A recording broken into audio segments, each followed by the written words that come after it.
Boa tarde, pessoal. No vídeo de hoje eu vou falar sobre contratação verbal e as suas consequências para o pagamento dos débitos da administração pública, não é? Seguindo para a nossa aula, a administração pública deverá pagar empresas por serviços executados em contrato nulo.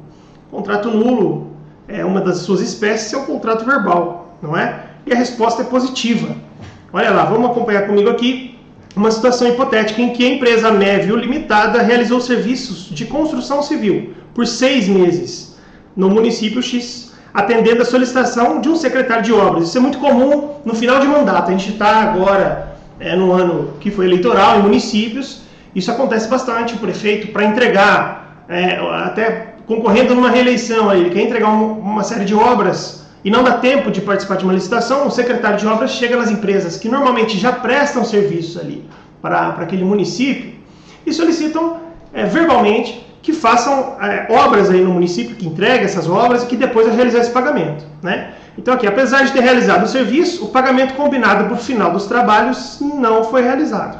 Olha aí que surpresa, não é, para a empresa. Diante disso, a empresa entrou com uma ação de cobrança contra o município, pedindo R$100 mil aí para ser ressarcido, né? E o município se negou, contestou, alegando que nenhum pagamento seria devido, porque não houve prévia licitação e usa aqui o artigo 95, parágrafo 2º da 14.133. Ela vai ter um correspondente, esse artigo vai ter um correspondente na 8666, né? Eu trouxe a lei nova para a gente acompanhar pela lei nova, achei melhor, que vai dizer lá, é nulo e sem nenhum efeito contrato verbal com a administração, salvo pequenas compras, prestação de serviços de pronto pagamento, assim entendidos como aqueles até, não superior até R$10 mil, tá? Então o município se nega a pagar, apesar da empresa ter feito, sim, ter realizado o serviço de obras ali por 6 meses, não é? A empresa entrou com recurso para o TJ, o TJ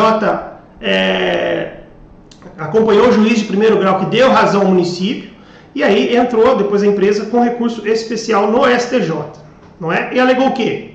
O artigo 149 da 14.133, que vai dizer: a nulidade não exonerará a administração do dever de indenizar o contratado pelo que houver executado até a data em que for declarada ou tornada eficaz, bem como por outros prejuízos regularmente comprovados, desde que não lhe seja imputável, isso aqui é importante, desde que não lhe seja imputável e será promovida a responsabilização de quem tenha dado causa. Então, o que esse artigo está querendo dizer? Que a nulidade do contrato não vai impedir o pagamento para aquele que realmente prestou o serviço, desde que a empresa não tenha concorrido aí para que a nulidade tivesse acontecido. Então, é isso que a lei vai dizer, não é? A gente vai ver que o STJ decidiu de uma maneira diferente aqui, vamos ver. O STJ deu razão aí no recurso especial para a empresa e a resposta é sim. O que vai dizer o STJ?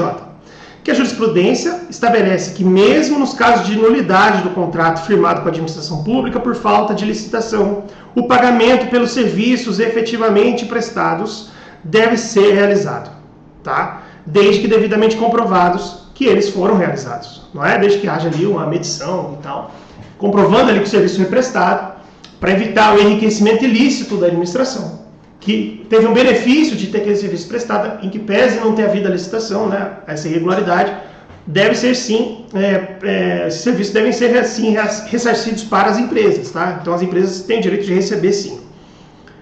A jurisprudência vai dizer, uma jurisprudência que eu peguei para vocês de 2013, que na ausência de contrato formal entre as partes, e portanto ato jurídico perfeito, que preservaria a aplicação da lei, deve prevalecer o princípio do não enriquecimento ilícito. Então, o município ou qualquer órgão público não pode enriquecer ilicitamente às custas do particular, não é? Então, se houve a comprovação do serviço, deve sim ser pago esse serviço. E aí a gente traz uma situação diferente. E se o contratado for comprovado que o contratado não estava de boa fé? Porque até aquela situação anterior, a gente está imaginando que o contratado está de boa fé, não é? Ele não concorreu para a ilicitude ou para aquela forma de contratação nula. Agora, e se ele concorreu, e se ele agiu de má fé? Nesse caso, ele também vai ser ressarcido se ele prestou o serviço? A resposta é sim. Sim, porém com uma ressalva aqui. Ele vai ser indenizado pelo custo básico do serviço, sem nenhuma margem de lucro. Isso que decidiu o STJ aí em 2023. Tá bom? Então, no caso, se a empresa está de boa fé, ela vai receber com sua margem de lucro, normalmente. Tá? Vai ser feito um processo de indenização, isso vai ser pago.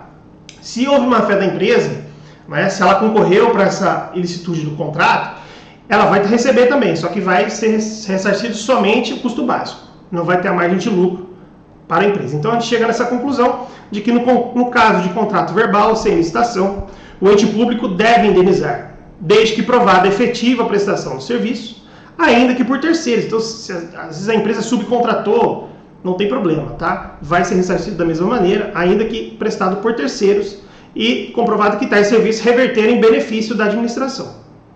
Tá bom? Então a gente chega nessa conclusão. Para mais dúvidas, entre em contato comigo. Eu sou Helder Knupp, advogado especialista em direito administrativo e cobrança de órgãos públicos. Um abraço e até a próxima.